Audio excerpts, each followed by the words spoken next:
and leaving comments on their blog. And I had, and I still have, two intentions in doing that. Whenever I do that, one of my intentions is that I want to protest against what these people are saying.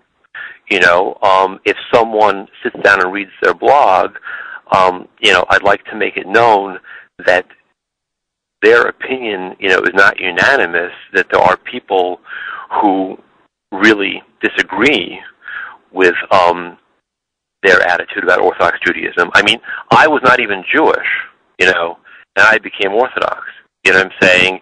And, not everybody sees it as being so black and horrible and Judaism teaches genocide and racism and, I'm sure you've read these posts, you know what I'm saying, right? You know what I'm saying? Yeah. There's another side to the story. You know what I mean?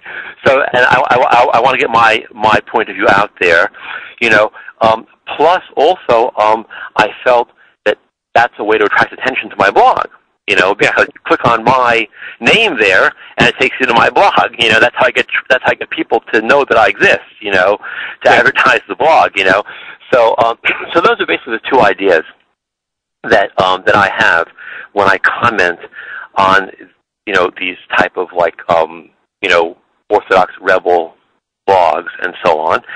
And that's the thing, Jim, saying. So, I do that almost on a daily basis. I mean, I've noticed that a lot of these anti-Orthodox blogs seem to be kind of drying up and disappearing in the last few years.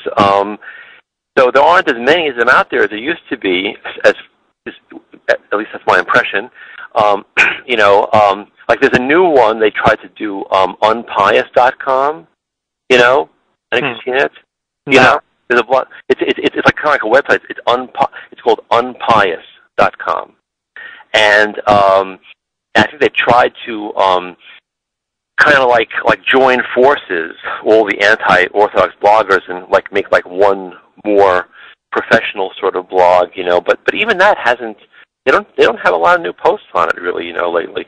So, but anyway, also a lot of times posts that comments that I make are blocked or deleted or whatever, I'm saying. I mean, because everybody knows me already, And, but anyhow, I still, go about that more or less on a daily basis, putting my posts out on anti-Orthodox blogs. And when I came across this particular person's blog who we're talking about, so I just did the same thing, What I do to everybody else, pretty much, I just went on there, and, expressed my opinion, put my comment out there, and, that's it, Jim saying. So, I mean, that's kind of, on my blog as well, I'll tell you, I moderate comments on my blog, but I really only moderate that just to keep out people who are really crazy. If someone, I'm you can look at the comments which I publish, which I do allow through, and a lot of them are very negative. I'm saying, and very insulting. I think sometimes to me personally and so forth. But so long as someone's comment makes some kind of sense, I'll publish it. What I mean, on my blog. And I feel, it goes both ways. I'm saying. I get on my blog, all kinds of really negative stuff, and I'll publish that, and I'll discuss whatever their claims are. You know what I'm saying? Don't you know that all the rabbis are pedophiles? And that I get that every day, and I respond to that too. And but then I go to all these other blogs, and I leave my little messages. You know what I'm saying? From my perspective, and that's essentially what the story was. Jim saying, this particular blogger though seems to feel that she has to kind of make a personal vendetta against anyone who criticizes her. That's my understanding. And, I'm not really very shocked by that. I'll tell you the honest truth. On my blog, I write a lot of posts which are very critical of gay people, atheists, Muslims, and my blog has got my name on it and my address and everything else. To be honest with you, it wouldn't surprise me if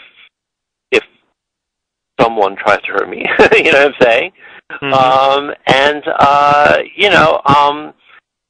Frankly, I am, completely willing to take that risk to, to stand up for what I believe in, to make my statements. If someone wants to come along with some kind of, logical, rational arguments, Jim saying, and, email me or comment on the blog or whatever, I'm fine with that, and I'm willing to discuss anything with anybody and so forth. But, so long as I believe what I believe, I'm not going to hide somewhere, you know what I mean? And I'm not afraid of anybody. And, listen,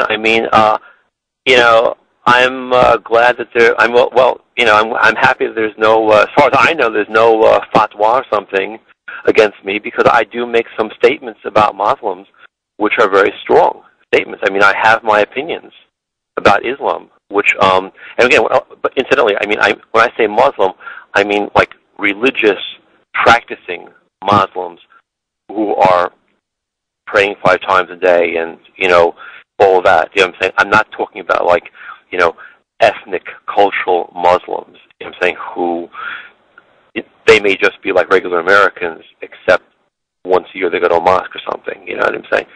Yeah. But I do have a lot of problems with Islam, and I have some problems with some other groups too. You know what I'm saying? And I explain why, and I'm willing to discuss it. And if some kind of fanatic, you know what I'm saying, wants to attack me somehow, okay. Like I'm going to take that risk. You know what I'm saying? It's just, like I feel it's like, whatchamacallit? Hey, let me just interrupt. I'm sorry, just for time purposes.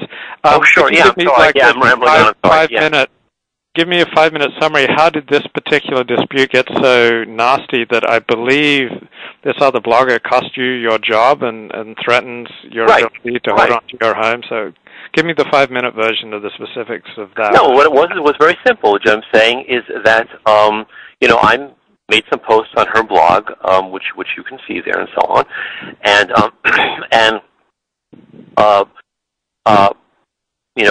part of her response was to contact her father, and her father somehow, I don't know exactly how he did it, I'm kind of curious really, he somehow discovered the email address of the CEO of my employer. I was working for a company called Emblem Health. It's a health insurance company in New York City. It's a company which employs about 5,000 people. It insures, I think, several million. In any case, he got the CEO's email address.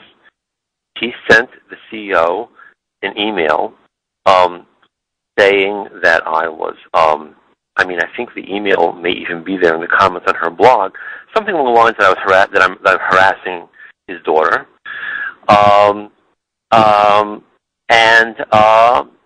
The next day, I was called to the Human Resources Department, and I was fired. That was it. You know what I'm saying? The official excuse was that I was using the company's internet email system for a